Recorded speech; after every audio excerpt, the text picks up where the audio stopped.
There is a kind of person who walks into a room and the temperature changes. Nobody claps, nobody announces them. But something shifts, conversations soften, eyes lift, the air itself seems to lean in their direction. You have felt this, maybe you have been the room. Maybe you have been the one who felt the shift and wondered, quietly, almost embarrassed to admit it. What is that? What do they have that makes people want to be near them, to be seen by them, to matter to them? Tonight I want to talk to you about that force, not a trick, not a technique. Not something you can borrow from a book of pickup lines or a course that promises confidence in 7 days. I want to talk about something older than seduction and deeper than charm. I want to talk about energy, the raw, living current that runs beneath everything you do, everything you create, everything you love. Some people call it charisma, some call it magnetism.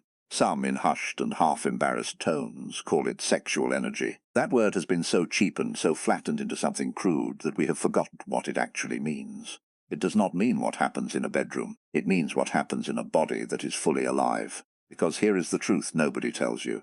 Sexual energy, in its truest and oldest sense, is not about sex at all. It is about aliveness. It is the current that moves through you when you are fully inhabiting your own skin, when you are not performing, not hiding, not shrinking, not apologizing for taking up space. It is the force behind your creativity, your intuition, your courage, your hunger to grow, your refusal to go numb. It is the same energy that painted the ceiling of a chapel, and the same energy that writes a love letter, and the same energy that pulls a person out of bed at 5 in the morning because they cannot wait to build the thing they were born to build. It is life force. Nothing more mysterious than that, and nothing less powerful. And the wild thing, the thing I want you to really sit with tonight, is that most people are walking around with this force locked inside them, capped, dimmed, apologized for. And they don't even know it. They think they are just tired, just anxious, just unlucky in love, unlucky in career, unlucky in life. But what is actually happening is that their life force has been shut down by years of shrinking, years of pleasing, years of pretending to be smaller than they are so that other people would feel comfortable. And then one day something cracks open, a signal, a whisper, a sign that says you are not who you think you are not broken, you are not too much. You are, in fact, sitting on a wellspring of energy that the whole world can feel, even when you cannot see it yourself. So let's talk about the signs. Let's talk about how this energy reveals itself, quietly, strangely, almost accidentally, in people who don't even realize what they're carrying. The first sign is this. You feel things more intensely than everyone around you, and for years you thought that was a curse. You cry at films that don't make anyone else cry. A piece of music undoes you in the car, and you have to sit there for a minute before you can drive again. You fall in love hard, you grieve hard, you feel joy so sharp it's almost unbearable. Somewhere along the way, someone probably told you that you were too sensitive, too much, too intense, and you believed them. You learned to dial it down, to keep your face neutral, to laugh a little quieter, to want a little less, obviously. But here is what nobody explained to you. That intensity is not a flaw in your wiring. It is a sign that your nervous system is fully turned on. It is a sign that the current running through you has not been dulled by the world yet. People with low life force feel muted, flat, disconnected. They move through the day, managing and getting by. People with high life force feel everything, because everything is alive to them. The sensitivity you were taught to be ashamed of is, in fact, evidence of a depth most people have spent their whole lives running from. You didn't inherit a curse. You inherited a wide-open channel. The task was never to shrink it. The task was to learn how to hold it. The second sign is this changes a room even when you say almost nothing. You've noticed it. Maybe you've dismissed it as coincidence. You walk into a space and people glance up, not because you're loud, not because you're performing. Sometimes it happens most when you're the quietest person there.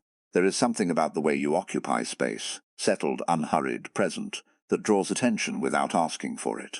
This is not vanity to admit, this is simply how energy works. A candle in a dark room doesn't beg to be looked at. It just burns, and the eye goes there naturally because light behaves that way. If people find themselves drawn to your stillness, your steadiness, the particular quality of your attention when you listen to them, that is not an accident of appearance. That is the signature of someone whose inner world is rich enough that it leaks outward, whether they intend it to or not. Charisma, real charisma, was never about being the loudest voice in the room. It is the natural radiance of someone who has stopped performing and started simply being.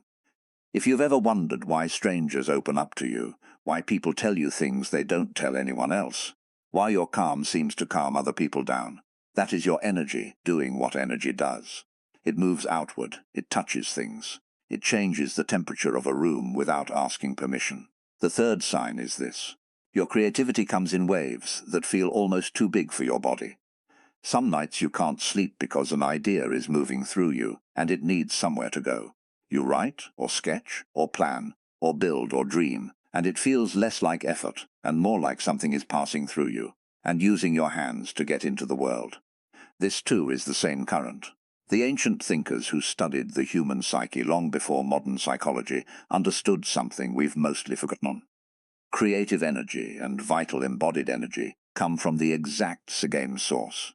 They are not separate rivers. They are the same river, simply flowing in different directions depending on where you point it. A person whose life force is dammed up, ignored or shamed into silence does not create. They consume. They scroll instead of build. They watch instead of make. But a person whose energy is alive and moving finds that it wants to become something. It wants a shape. It wants a canvas, a business plan, a song, a garden, a body of work. If you have ever felt almost embarrassed by how much you want to create, as if your hunger to build things is somehow greedy or excessive, understand this, that hunger is not excess. It is simply what aliveness looks like when it has nowhere left to hide. The fourth sign is this: you sense things before you can explain them, and you have learned, often painfully, to trust that sense. You knew that relationship wasn't right before you could articulate why. You felt the room shift before the bad news arrived. You had a pull toward a decision that made no logical sense on paper and turned out, months later, to have been exactly right. This is not mysticism. This is what happens when a nervous system is not clogged with numbness. It can actually read the environment. Intuition is not magic. It is pattern recognition happening below the threshold of conscious thought, and it requires energy to operate. A person who is exhausted, shut down, dissociated from their own body, cannot access this channel, because the channel itself runs on the same vital current that everything else runs on. When you feel that pull in your gut, that whisper that says not this one, or yes, this is the door, that is your life force speaking a language older than words. Most people override it because they've been taught that only logic is real. But you, if you're the kind of person who has learned to trust that quiet inner pull, you are not being irrational. You are being deeply, fully alive to information that other people are simply too depleted to receive. The fifth sign is this: you are hungry for experience, for connection, for growth, in a way that sometimes makes you feel like you're doing life wrong. You don't want a small life. You've tried to want it. You've tried to convince yourself that a quiet, contained, predictable existence would be enough, and some part of you keeps refusing to settle. You want to travel further, learn deeper, love harder, build bigger. You feel a persistent, low hum of dissatisfaction with anything that asks you to be less than you are. This hunger gets pathologized constantly. People call it restlessness, ambition gone unchecked, an inability to be content. But listen to me, hunger for a full life is not a character flaw. It is the most honest signal your body sends you. It is telling you, in the only language it has, that you were built for more contact with the world than you have been allowing yourself. The people who shrink that hunger down, who convince themselves that wanting less is the mature thing to do, are not becoming peaceful. They are becoming numb, and numbness only looks like peace from a distance. Real peace does not require killing your appetite for life. It requires learning to hold a big appetite with a steady hand. The sixth sign is this: your body speaks to you, and you are slowly learning to listen instead of override it. You feel tension before you feel the thought that caused it. You know, physically, when something is wrong before your mind catches up with an explanation.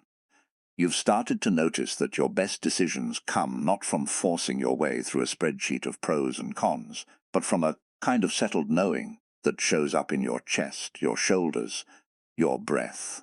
This is not weakness. This is not being too emotional. This is a body that has not been fully disconnected from its own wisdom. So much of modern life trains us to live entirely from the neck up, to treat the body as a vehicle for the brain and nothing more. But the body was never just a vehicle. It is where your energy actually lives. It is where grief gets stored, and joy gets released, and intuition gets translated into a feeling you can act on. If you find yourself increasingly unwilling to override what your body is telling you, if you have started choosing the job, the relationship, the room that feels right over the one that merely looks right on paper, you are not becoming impractical. You are becoming whole. The seventh sign is this: you have survived a version of yourself who tried to disappear, and something in you refused. This is the quietest sign, and the most important one. Somewhere in your life there was a period, maybe long, maybe short, when you tried to make yourself smaller. Maybe you dimmed your voice so you wouldn't intimidate someone. Maybe you buried your desires so you wouldn't seem selfish. Maybe you apologized for your body, your ambition, your intensity, your needs, until apologizing became a reflex. And yet, here you are, still feeling deeply, wanting more, still drawn to create, to sense, to hunger, to listen to your own body, even when the world told you not to. That persistence is not stubbornness. That is life force refusing to be extinguished. It is the surest sign of all, because it means that underneath every attempt you ever made to shrink, there was something in you that simply would not go out, like a flame that gets covered again and again and somehow keeps finding air.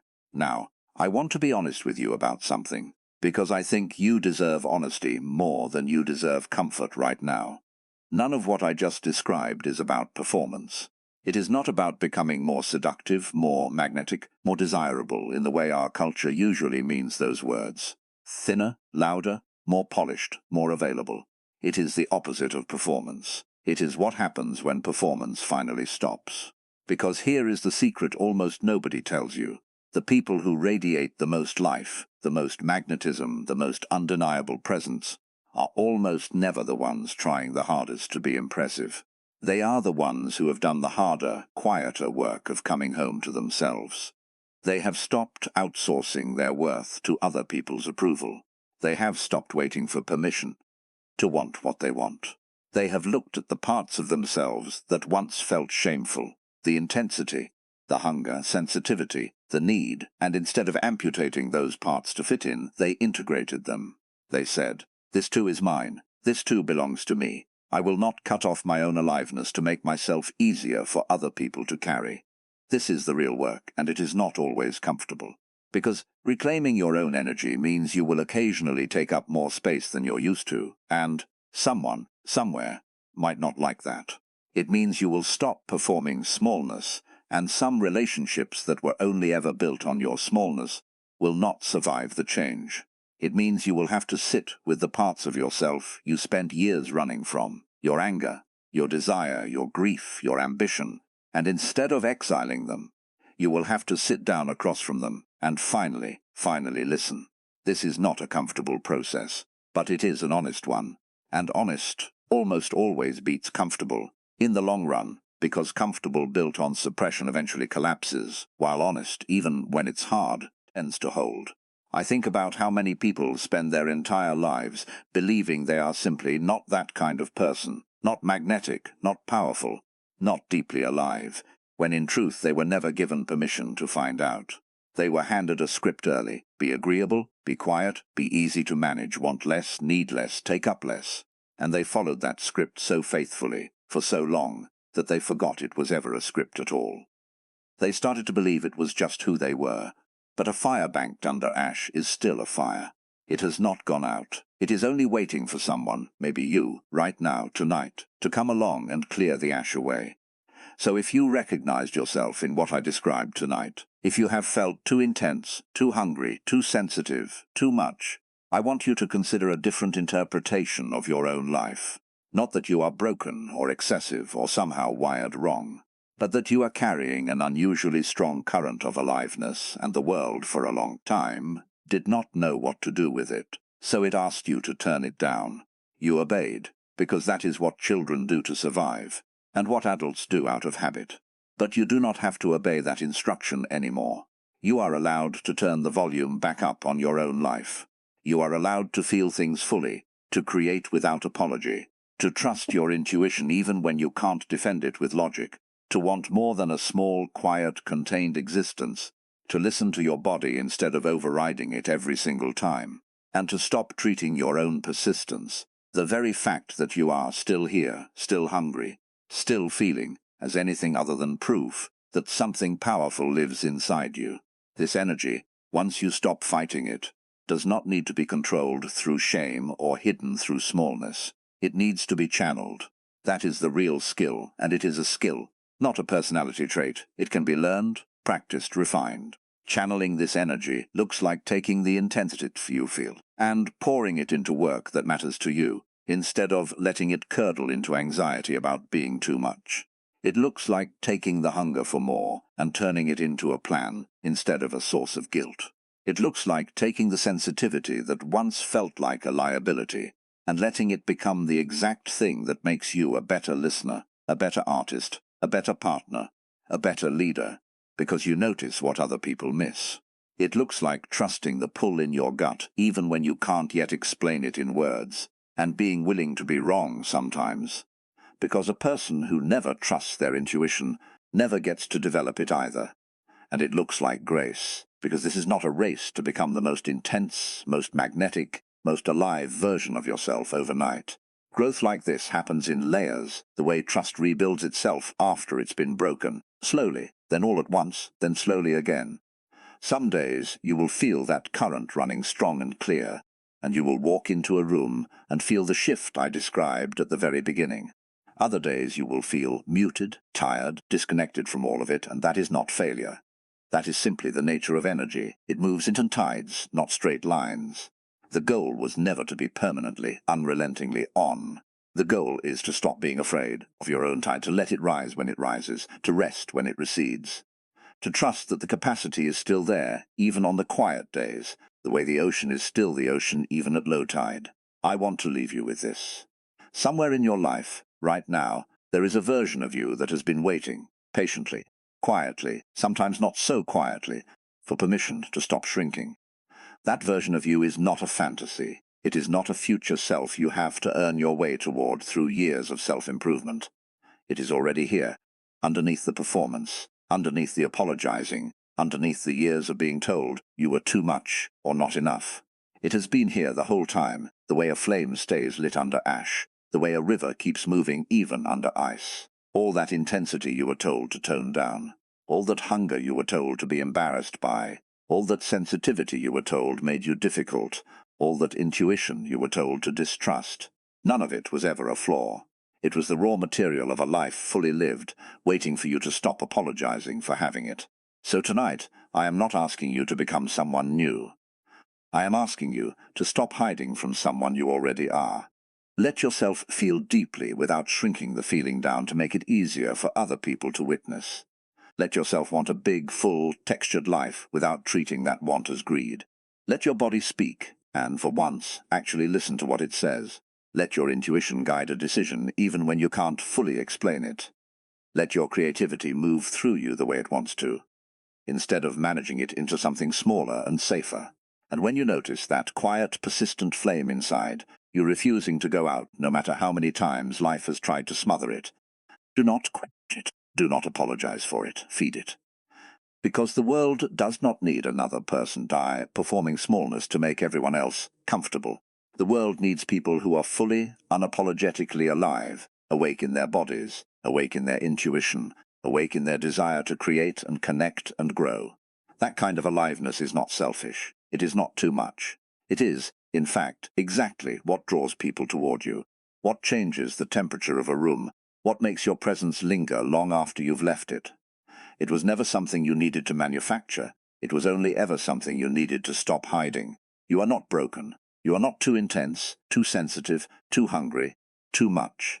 You are a person who has been carrying a great deal of life force and calling it a burden, when all along it was simply waiting for you to finally call it what it is, a gift you were always allowed to keep.